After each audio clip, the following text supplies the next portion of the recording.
Good morning or good afternoon, good evening, wherever you're joining us from. This is the 4th International Workshop on Marine Energy Data Sharing.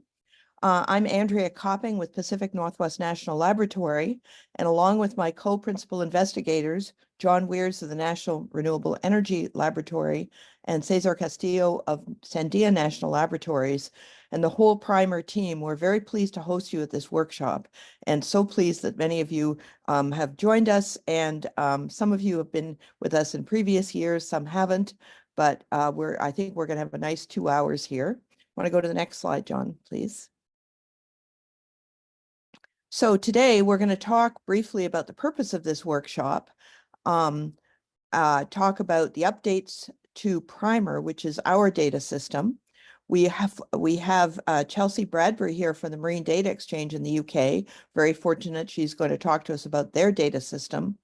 And then we are going to go into some discussion groups and really talk about some of the topics that are going to be covered in the presentations. First of all, I'll do a quick report out and next steps. So the purpose of this workshop really is to share what people are doing around the world in terms of data systems supporting marine energy. And we will at the end give you, if you don't already have it, access to a Google Drive that has all the previous presentations from the earlier 3 workshops. And it also has a listing, a table of marine energy data sites around the world. And we always ask people to look at it, make corrections, add to it, etc. So it's really a matter of being able to connect people together and to help move the whole idea of data and information organization, access, and dissemination around the world. So next slide, please. So as I said, this is the 4th one of these we've held in May each year. And we started in the first one in 2021, just talking really about the value of data sharing, barriers to data sharing, et cetera. And we didn't know if that'd be a one-off, but people seem to really want to come back together the following year. The next year, we dived deeper into data sharing, talked about standardization, how to connect some international databases. And in addition to having PRIMRE, our own database, Marin Data and Rescore, Marin Data out of Europe and Rescore also out of France, gave presentations in the way that they're moving forward. And then, and we actually did a little bit of data exchange live, as it were, with Marin Data that time. And then last year, again, we talked more about interoperability. We pointed out what we've been doing with PRIMRE, but we really focused on geospatial data sharing and potential expansions of our GIS, as we have taken on the Ocean Energy Systems GIS to support as well. So that brings us to today. And I forgot to say, this meeting is being recorded, and there is that funny transcript by AI being generated. We will produce a report at the end that won't quite look like that, but it is being generated. So if anyone has a problem with that, please don't continue. Okay, with that, I would like to turn it over to my colleague, John Weirs, who's going to talk about PRIMRE. Thanks, Andrea. I'm going to talk about PRIMRE. For those of you unfamiliar with it, we have a few new faces in the audience, but for those of you familiar with PRIMRE, I promise I'll limit it to just a couple slides, and then we'll dive into some exciting new developments before turning it over to our guest speaker. All right, so PRIMRE, the portal and repository of information on marine renewable energy, was founded several years ago now to help corral all the disparate sites out there and try and bring them together under a cohesive umbrella of information management, we'll say. The goal is to provide a single access point to a bunch of different marine energy tools and knowledge hubs. It was funded by the U.S. Department of Energy Water Powers Technology Office and led by the 3 labs here presenting today. In addition to signposting to valuable resources and helping disambiguate the different knowledge hubs within the PRIMRE ecosystem, PRIMRE also has an events calendar that helps you find different marine energy events happening around the world. We have a series of archived webinars as well as educational resources. And then, of course, tons of data, information, documents, tools, and software. And that's really coming from each of PRIMRE's 7 knowledge hubs. They're sort of each designed around a specific different form of information. So we have the MHKDR hosting data from DOE WPTO funded projects. We have Tethys and Tethys Engineering, each hosting documents and journal articles. Tethys focused on environmental effects. Tethys Engineering focused more on technical documents. We have Marine Energy Software, which hosts codes and software. And if you haven't joined us in a while, I'll just note that Marine Energy Software used to be our code catalog and also our code hub, and they've been merged together into a single software portal where you can find not just software and scripts developed by research and development activities that you might find on GitHub, but also commercial software that's of value to the marine energy industry. We recently launched Telesto, which hosts a bunch of testing and measurement guidance. I have a more detailed slide on that coming up. And we have the Marine Energy Projects database, which has been a revamped effort that PRIMRE's put a lot of time and energy into, which shows projects, devices, technologies, and organizations playing in the marine energy space around the world. So you can go into the Marine Energy Projects database and explore by company to see what companies are up to. You could explore by technology to see which companies are playing in which technology space, or you could look at project deployments and test centers and see which companies and projects have passed through there. So it's kind of a spider web of relationships of everything that's happening in the marine energy ecosystem. And then we have the Marine Energy Atlas, which is our mapping GIS-based tool. And I have a more detailed slide on that coming up with a few improvements. In fact, that slide is right here. So the Marine Energy Atlas has geospatial data layers. It's an open interacting mapping tool for marine energy. It includes data layers, wave, tidal, riverine current, etc. But what's cool and new and exciting about the ME Atlas is that we have added the OES GIS data to the ME Atlas. We have all the, if you're familiar with the OES GIS data set, we have all the bathymetry ports, marine energy test facilities, marine protected areas, etc. And we've also added linking to these resources. So you can now follow this direct link at the bottom of this slide, and we'll make these slides available after the workshop. And it'll not only take you to the Marine Energy Atlas, but it'll preload the OES GIS layers. And this new deep linking functionality is something that we talked about in previous international data sharing workshops, and we're very pleased to have implemented. So it makes the content and the data within the Marine Energy Atlas much more shareable. You can now share the screen that you're looking at with the specific layers loaded that you're looking at with other people. And this is really important because as the Marine Energy Atlas has grown, it's now home to dozens and dozens of layers, and without the ability to sort of save the state of your research while you're using it, it can be a little cumbersome to have to go back in and start fresh and load your different layers for whatever analysis you're looking to perform. So I said I'd talk a little bit more about Telesto. And Telesto was really our attempt at organizing a whole bunch of disparate information that was on PRIMRE and in other sources around the OpenAI Wiki and even other sites. And a lot of it we decided was organized around the marine energy development pathway. So that was sort of the guiding light for the way we decided to organize this information on PRIMRE. And it's a little hard to see on the slide, but we have essentially the marine energy development pathway timeline from planning to design and build to test, deployment, and decommission. And we've organized a ton of useful information, including standards and best practices and lessons learned under each of these categories. And then we have some of those things like lessons learned, of course, sort of span the entire timeline. So we have quick links to those beneath the timeline here, including performance metrics, economics, standards, and compliance. So lots of cross-cutting pages, lots of valuable information that was previously just sort of scattered around the web. And we've done our best to organize that kind of under what we would consider a traditional development timeline.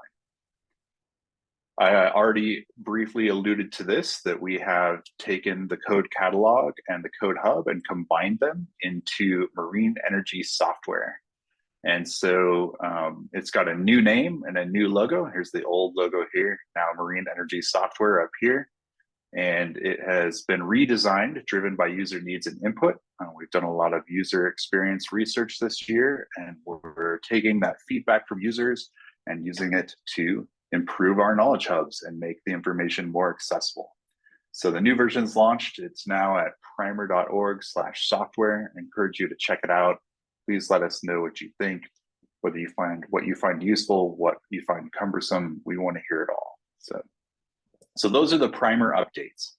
And so as Andrea mentioned, our theme for this workshop is making data interoperable and shareable through FAIR and FARR standards and practices.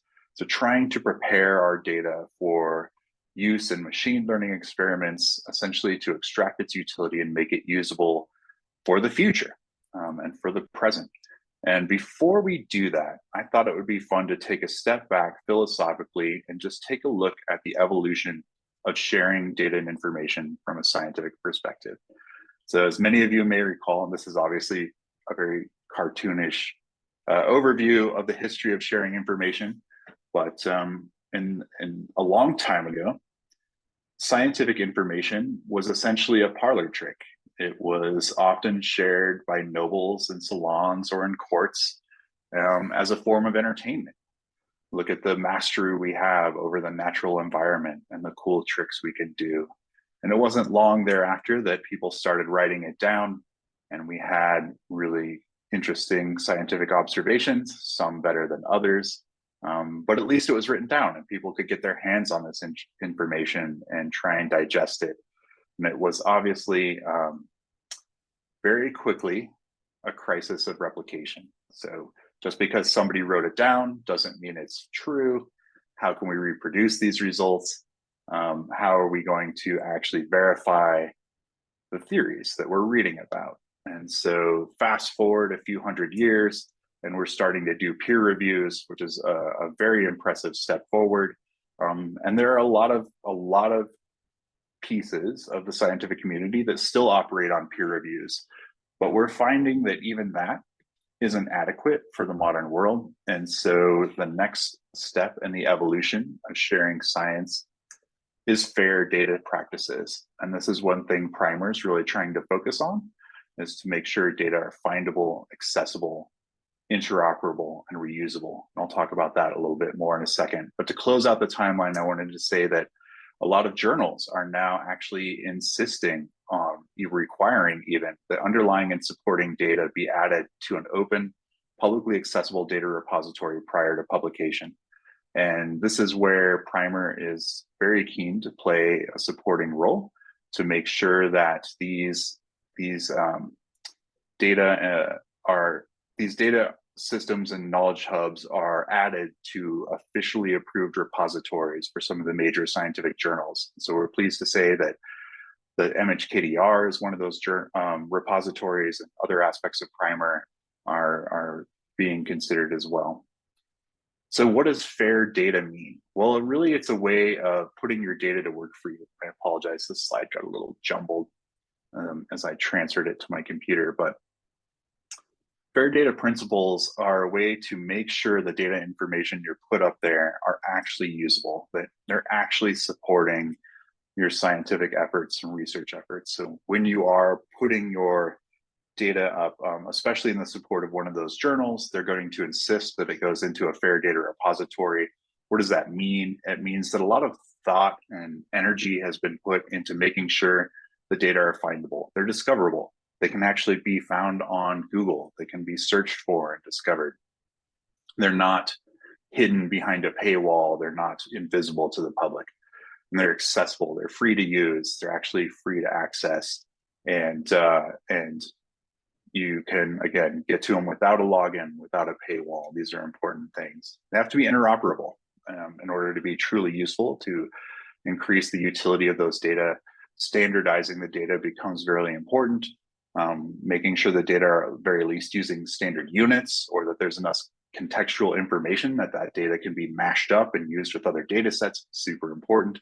A great example of this comes in time series data. So we receive a lot of data in PRIMRE, and one of the things we see with time series data is well-formed, interoperable, standardized data will always store time in a column with UTC, full timestamp, time zone, full UTC time code. But it's not uncommon for us to receive data where time is just a column marked T and it's just a number starting at 0 and incrementing up. And it's very hard to tell if that 0 is the moment a device was turned on, or midnight on a particular day. Is it counting seconds? Is it counting minutes? If we want to try and correlate that data with any other data set, we need that time to be in a UTC timestamp so that we can correlate it with external events. That's a great example of what interoperable means. You're going to take one data set and use it in combination with another, potentially even researching a different idea or focus than the original data set was collected for. You can't do that if it's not interoperable. That also increases its reuse, so providing that context to make that data reusable, and raw data especially is reusable in other contexts. There's a real value to sharing raw data. It hasn't been summarized towards a specific goal, so it's free to be reused in any context. And if you attended our workshop last year, you heard me talk about examples of data reusability crossing domains and leading to innovation in wholly new and unexpected areas because that data was free to be reused in any context. Reusability also includes licensure. We strongly encourage open access licenses because if people aren't allowed to reuse your data, that really limits its reusability. So making sure that our data are published in an open and accessible license is also part of FAIR data principles. So that's quite a bit. A lot of this comes from, I always like this quote from the DOE strategic plan, that success should be measured not when a project's completed or experiment concluded, but when scientific and technical information is disseminated. It's a really elegant way of saying that you can have the best idea in the world, but if you're not communicating that idea to anyone, it's essentially valueless. And so for us, FAIR data principles are really a guideline to help maximize the value of the data we're putting out there and the impact that our data repositories and that PRIMRE is having as a whole.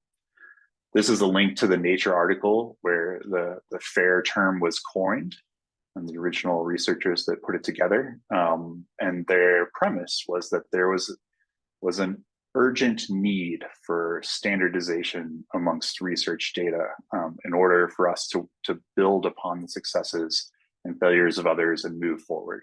We have to be able to understand what other people are saying. That technical information has to be not just disseminated, but I would say effectively communicated. There's a difference between putting something out there and putting something out there with enough context and information to make it usable. And that's the primary concept there. So taking that one step further, we have FARR, which builds on FAIR.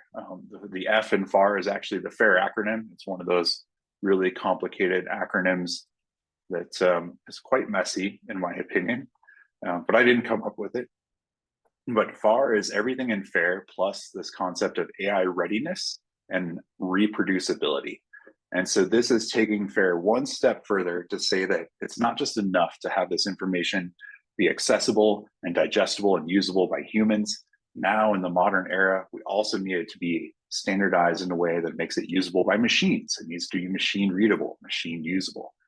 And we also want the data to be reproducible. So we're also taking that scientific audit trail back one step, because the requirement a lot of journal articles are imposing to have underlying data supporting the article is to make sure the science represented in the article is reproducible.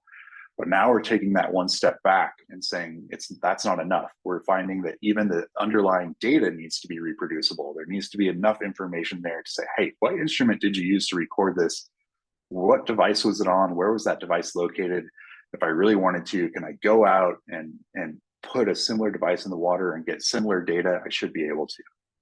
So trying to make sure the data itself is reproducible or at least auditable in some sense, and that there's sufficient contextual information to not only understand the data, but use it properly. And that's where this last line comes in. When people, now that we have these repositories out there, now that tens of thousands of people are coming to PRIMRE every month and grabbing our data and information and using it for their scientific research, we want to make sure they're using it properly. And in order to do that, they have to have an adequate description of anomalies in the data, a good understanding of the assumptions and the methods used to collect the data, so that they truly know what they're working with and what those numbers actually mean. And the silliest best example of that is if you have a data series with a bunch of zeros in the middle of it, are those zeros a true zero? Did that instrument actually record zero? Or did somebody trip over the cable and unplug it for 2 hours? Or did some other anomaly create a series of nulls that got filled by zeros because of whatever software you're using? Knowing whether a zero is an intentional zero or some sort of anomaly is always super important to understanding data sets. And that's just the easiest example I could think of that. So that's very important. So that's our theme, FAIR and FARR, and things we're doing to make data not only available, but interoperable and potentially machine readable. And so thank you again for joining and listening to me go through the history of sharing science. I will go ahead and turn it over to the Marine Data Exchange. Thank you. So I'm going to attempt to share my screen, so bear with me. I'm going to share, hopefully, this. Apologies, I'm a typical kind of Teams user, so shifting I'm into in the same Zoom. boat. It's been a while since I used Zoom. There we go. Can you see? Yes, we see it. Thanks. Yeah, looks good. I'll make it full screen. There we go. Perfect. So another apologies for me. I try not to apologize too much, the feminist in me, but my second apology is I'm standing in for John Mitchell, who was going to deliver this presentation, but can't because of a family loss. So I'm stepping in, but all of the slides, all of the content were created by John. So I'll try and do him credit in the presentation. I do have to duck out probably before the end of this session, but Harry Richardson from the Crown Estate is on the call, so can hopefully participate in some of those workshops later. So in terms of what we thought, or the direction that John was given and what we thought it'd be good to talk about, was a little bit of an introduction to the Crown Estate, and the Marine Data Exchange has been mentioned, and then to really hone in the specifics of what marine energy data do we have on the MDE, and then to the theme of this session, then really focus in on FAIR, and to the point of FARR, then have a look at how we're using AI and machine learning in terms of how we're developing the MDE going forward. So just to start off, who are the Crown Estate? So the Crown Estate are an independent commercial business in the UK, developed by or created as a result of an act of Parliament. So we're not a government body, but we're also not the private sector. So we sit somewhere awkwardly in the middle. What it does mean is that 100% of our profits go back to the UK Treasury to benefit the UK as a nation. But it also means that because we aren't linked to a political party, it means that we can take that long-term view in terms of how we manage the seabed. So the Crown Estate play a role in managing the seabed around England, Wales, and Northern Ireland. So a part of that is about how we lease and license activity on the seabed, so from offshore renewables, marine aggregates, or minerals extraction. But also we look at nature and the environment as a sector in its own right. So how do we really protect and look to enhance the marine environment alongside all of these activities? So data is a really key part of that. So today I'm focusing on the Marine Data Exchange, but I guess just to put it into a little bit of perspective, as we all know, seabeds are getting busier and busier. The demands on the seabed are getting greater in the UK alone. Kind of there's lots of policy to really increase renewable energy, but to also protect and safeguard the marine environment. Lots of kind of need to have local food production as well. So really, how do we support the livelihoods that the marine environment supports, whilst also enabling the sustainable development of renewable energy? And data and evidence is key in that. As that seabed gets busier and busier, it's more important than ever that we have really accurate data, not only to really understand some of the challenges and opportunities facing sectors such as wave and tidal, but also some of the opportunities that data and evidence can provide to those sectors to really catalyse them forward.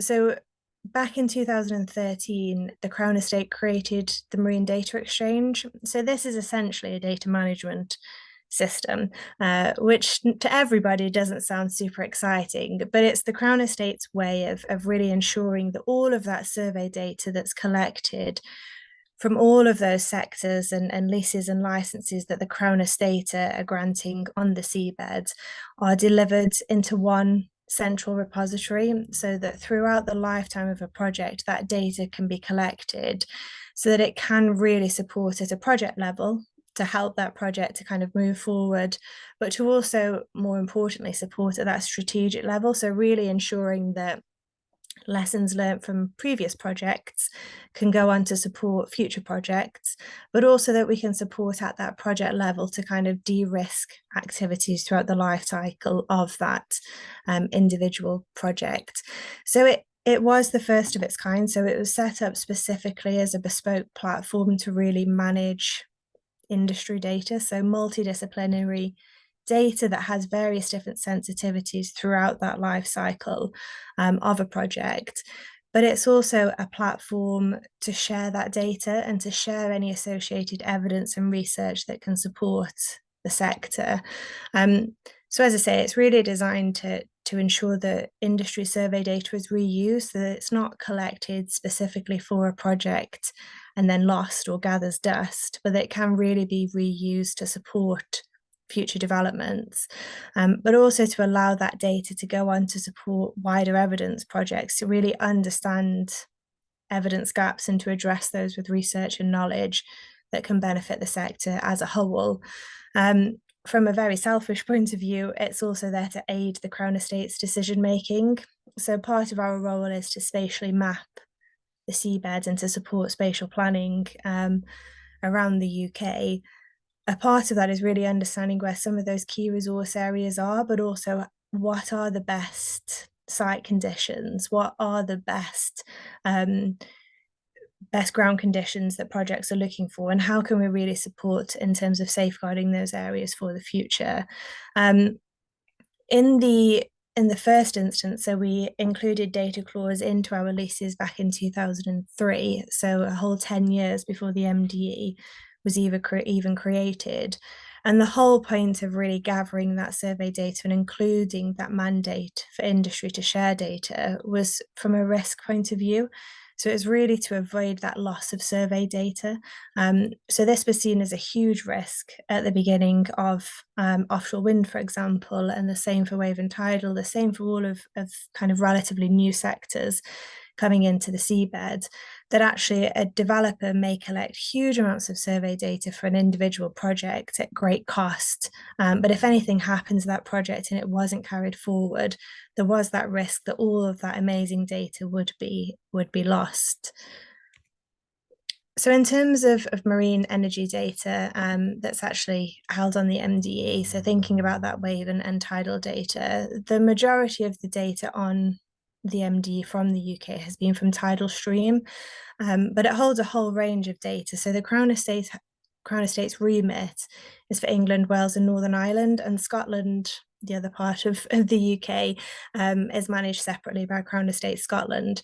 But the Marine Data Exchange holds all of the UK's survey data, which is really nice. It really makes sure that we can make UK-wide decisions. We can understand some of the challenges affecting the sector across the UK, and we can apply more consistent support to developers, wherever I guess they're developing, whichever waters, whether it's English, Welsh, Northern Irish or Scottish waters, we can provide that same level of evidence support into it. So Strangford Lough is pictured over here, so quite a bit of data from that, which was one of the first devices in the water. So a really interesting full picture, full life cycle understanding of some of the monitoring and some of the impacts of that device.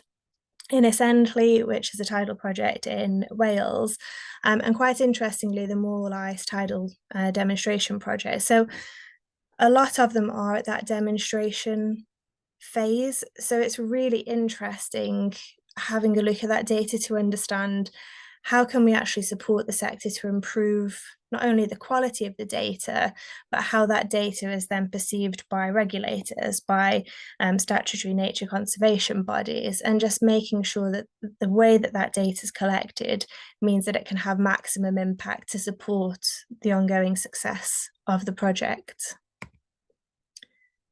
So on to the FARR MDE. So where are we now? I'd say it's fair to say we've got a long way to go, but we've also come a long way. So we've worked quite closely with industry for 10 years now to really understand how can we make the data more accessible. Because FAIR as a concept isn't new, but trying to communicate FAIR to a broad range of audiences isn't always that easy. But actually, from a very simple point of view, industry are collecting data, they're sharing it. So if they're sharing it, they want to make sure that that data is being reused, that it is accessible, that they can point people to it, and that data is feeding back in to the decision-making process. So actually improving the fairness of the data held on the MD is really important. So we're a sponsor of MEDIN, who are the UK's Marine Environmental Data and Information Network. And a MEDIN essentially create a bit of a framework to help marine data organisations across the UK to really drive forward some of these FAIR standards. So in terms of improving that accessibility, that discoverability and findability, we have a MEDIN discovery standard metadata file. So again, this is just really capturing those basics to make sure that people can search the MD and find what they're looking for. And then to support the reusability and to an extent the interoperability, we then pass all of the data through a high-level quality assurance process. And again, that's really just checking everything at a thematic level against what would you expect for a geophysical survey, for a benthic survey, for a marine mammal survey. What would you expect to be delivered as part of that? And really just checking that that has been delivered and that it's not held in somebody's email somewhere or in somebody's head in another place. So that's really the reusable part. I'd say that the interoperable part, and just talking to the point made earlier around interoperable being that standardized, that consistent approach to how that data can be reused, I think that's the bit that we've got quite a bit of sort of a journey to go on essentially, because at the moment, to reduce the barrier of industry sharing data, we really focused on making it as easy as possible for industry to share that data with us. And a lot of the data is collected at that project level for a very specific project-specific purpose. And there isn't much of a guidance within the UK in terms of a standardized format or really a consistent format in terms of how that data is collected. So you do see variations between projects in terms of formats, in terms of how the information was collected. So the interoperable bit is something that we're definitely working on. So that kind of leads into how are we actually improving that fairness. And we also add QFAIR on, so quality and fair. And I think at the moment we're really pushing that interoperability point around how do we actually standardize that data without putting the onus and the burden onto industry, who we all know, especially in the UK, already the kind of the time that it takes to get to consent, the time that they're having to put in to invest in their projects just to get consent, just to get planning approval is quite significant. So we want to try to reduce that burden on them from a data point of view by really leveraging other tools that are out there. So in the UK, we have one benthic, which really looks to bring together all of that benthic data and to standardize it. And even from a cetacean point of view, again, looking at the Joint Cetacean Data Protocol. But again, that's tricky because at a UK level, we look at cetaceans, so dolphins, whales, porpoises, but actually a developer will look at marine mammals, which will include seals. So it's how do we actually break up the data from it at a UK level that's really important, helpful, and can be standardized, and how do we take that out of the context of how the data was actually collected. Other stuff is obvious in terms of metadata cleaning to really improve that findability and accessibility. And over the next year, we'll start to really clarify and streamline some of our terms of use. So we actually don't have an open license in terms of the reuse of the data, but what we do want to do, the data is free, completely free to use, and we really want to promote that innovation so people can take the data and create new products, new services out of it that really innovate the sector. And at the moment, our terms of use aren't very clear on that. So that is something we're really looking at streamlining. And I think there's a little bit more on the next point later, but a lot of it will be in terms of how do we streamline some of these processes using machine learning, using AI, to just make the whole process easier for everyone, really. So machine learning, I love that John's put this lovely XML code, beautiful picture on the left there.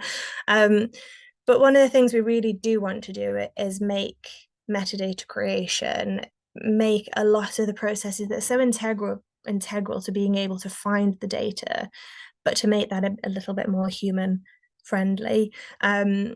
So the problem that we have with the MDE is that we have the MDE metadata, so almost kind of really rich metadata, rich information about the data that we hold on the MDE that could be insights into the data.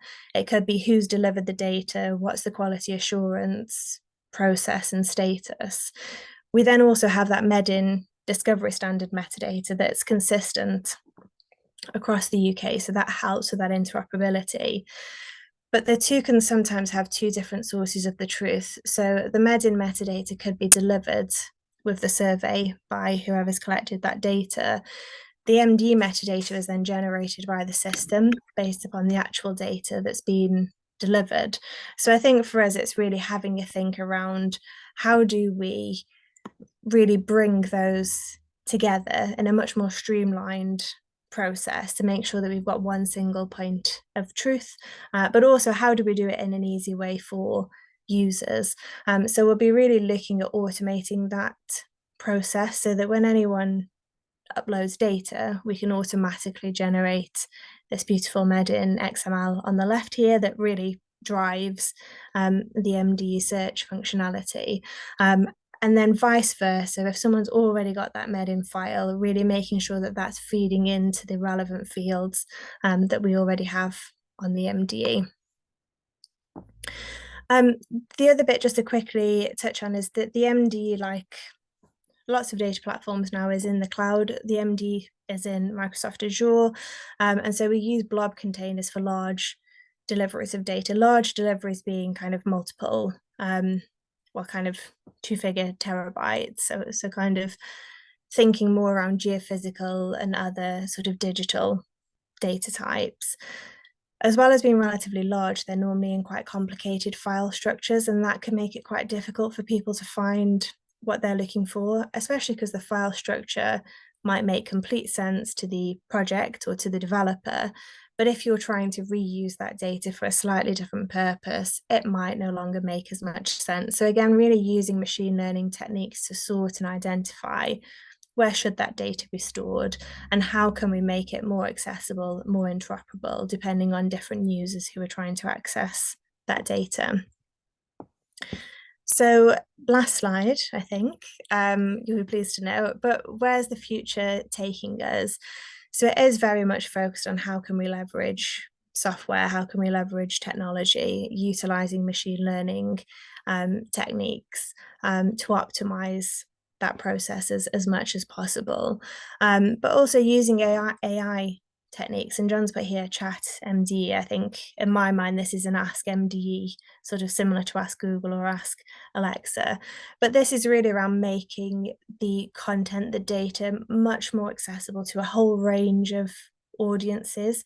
I think from our point of view, and this won't be a struggle just for us, but we're really looking to get technical users to reuse that data, so people that might be looking at very specific information to support their project, but all the way through to local communities that just want to understand and engage with the sector to understand impacts that a project may have, all the way through to policymakers who again may want that really high level information. So being able to make that data accessible in a whole range of formats is something where we see AI, machine learning really being something that we can bring into it. The challenge that we have, and we're actually doing some work with Microsoft at the moment on, is that people, by the very nature, will put relatively biased questions into they'll ask relatively biased questions into the chat MDE. But what we want the MDE to be is really impartial, really unbiased in terms of how it's responding. We don't want it to talk about negative impacts or positive impacts, because actually the data and the detail of the data probably doesn't enable that level of decision making in terms of, well, this project had a negative impact here, this project had a positive impact here. So we want that chat MD to then return results that are very factual, very unbiased. So again, in that training process, really ensuring that we can feed that into it will be really important. And there's lots more going forward. So we're looking to set up a steering committee so that we can really learn from others, just like this group here, so that we can really understand what is the horizon looking like, where do we need to go to. Technology is extremely fast paced, and we want to be able to keep up so that we can make the data as accessible as possible, as easily as possible. So kind of going forward, it'll be around really getting as much feedback as possible. So there is a hopefully usable QR code on the screen. We do have a newsletter, but equally, if you've got any ideas that you want to feed into us, happy to keep the conversation going. But yeah, hopefully that's just a little bit of a canter through what we're doing at the moment. So I shall stop there and hand back, but thank you for the time today. Thank you, Chelsea. That was amazing. Let me pull up my screen and we'll continue. Pardon me. All right, that was fantastic. I was very impressed with the number of synergies there. I knew that we had a lot in common with Marine Data Exchange, but it was really impressive for me to see how much your trajectories aligned with ours. I'm going to wrap up the FAIR and FARR conversation really quickly with a few more updates from the PRIMRE side, and then I'll open it up to questions, the audience, for both myself and Chelsea on the presentations you've seen so far. So yeah, what is PRIMRE doing in this space as well?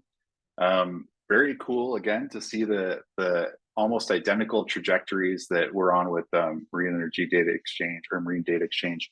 We're also in the cloud using a lot of blob containers in an effort to make PRIMRE data more programmatically accessible. We have merged with the Open Energy Data Initiative, also funded by the US Department of Energy, to improve access to high value big data in the cloud. So we've got the Marine Energy Data Lake out there, the MHKDR that's homed to almost 30 terabytes of high resolution wave and tidal resource data. We also have the Marine Energy Data Pipeline, which is something we're using to we'll say, standardize, as Chelsea put it, the organic nature of blob container storage. So when we're getting these big blobs of data from projects and we're putting them into the data lake format, recognizing that there's a way to better organize those and also better make them cloud optimized. We have a team of data curators that are working as part of a Marine Energy Data Pipeline to take those blobs of data from our researchers and turn them into more standardized formats accessible in the cloud. And that allows those data sets in the data lake to be accessible through programmatic JSON-based APIs through standard Amazon Web Services command line tools. So people can just download a package and plug in and access that data programmatically. The real advantage there, if you're not familiar with the data lake concept, of course, is that You don't have to download all 30 terabytes of the data to use it. It's kind of a paradigm shift in the terms of research. So not everyone has a 30 terabyte drive at their disposal or a supercomputer to process that kind of data. So this allows researchers to codify their question and send their question programmatically to the data, and then they only have to download their answer. So they can plug their logic, their code, their algorithms right into the data in the cloud, do their research in the cloud, and they only need to download answers. We're also using a number of open data standards. PRIMRE has its own standard that we've created as a very high-level marine energy data standard that just allows different knowledge hubs to take their data resources and plug them into PRIMRE centralized search.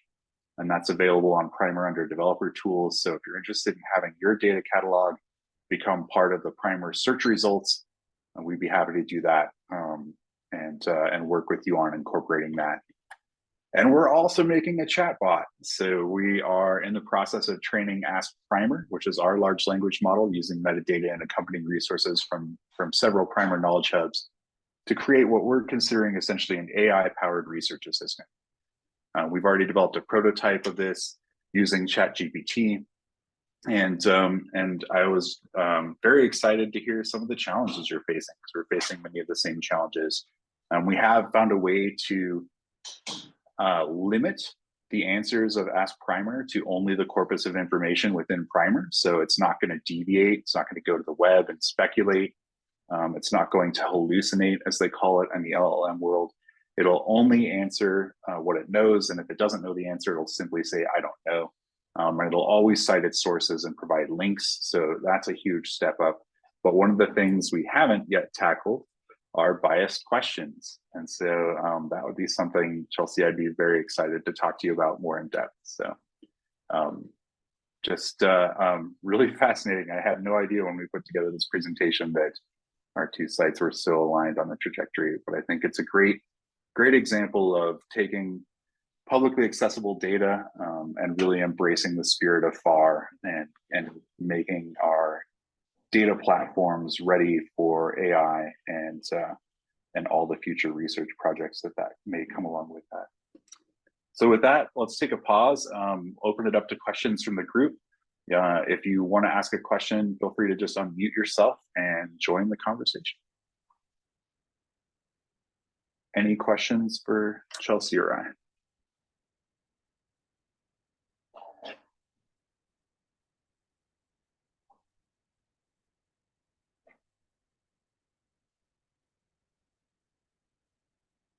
All right, let me check chat to see if there's any questions in chat.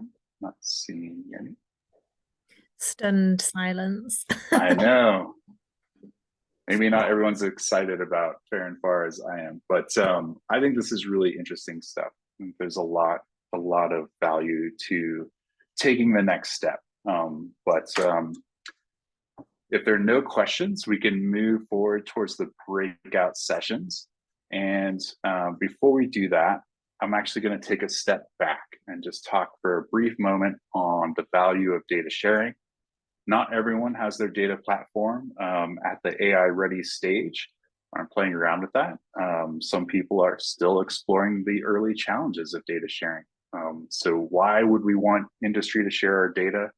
I thought it was really fascinating, Chelsea, to hear about the mandate for data collection actually coming before the Marine Energy Data Exchange. That's actually the right way to do things. Get the data first and then build the platform. I feel like so many of the platforms on our side of the pond have been built in reverse, a little bit of cart before the horse, where we get the data platform first, and then we wonder why no one's using it. And then we realize that in order to get people to use it, you have to affect a culture shift. And actually, let me go to my next slide really quick, because there are a lot of barriers to data access and sharing, and not just technological barriers. If you've seen me present before, you've probably seen this slide before. I love this slide. It's just a really good illustration that it's easy to think about the technical limitations of sharing data, especially big data, when it comes to file size, storage limits, transfer speeds, etc. But there's a lot below the surface that is often much more daunting and challenging to overcome. Organizational barriers, proprietary data restrictions, non-disclosure agreements, financial barriers. Maybe you have the technology to store that data, you just can't afford to.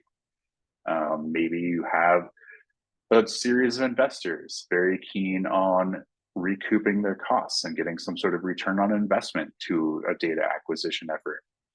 And you have to convince them that selling that data at $10,000 a license to 5 people might not be as economical as selling it to millions of people for $5 a person, or better yet, turning it loose for free and seeing the amount of work and energy that flows back in. And so that ties right into sort of the cultural bias that comes along with sharing data, which is an obstacle many of our data repositories faced early on.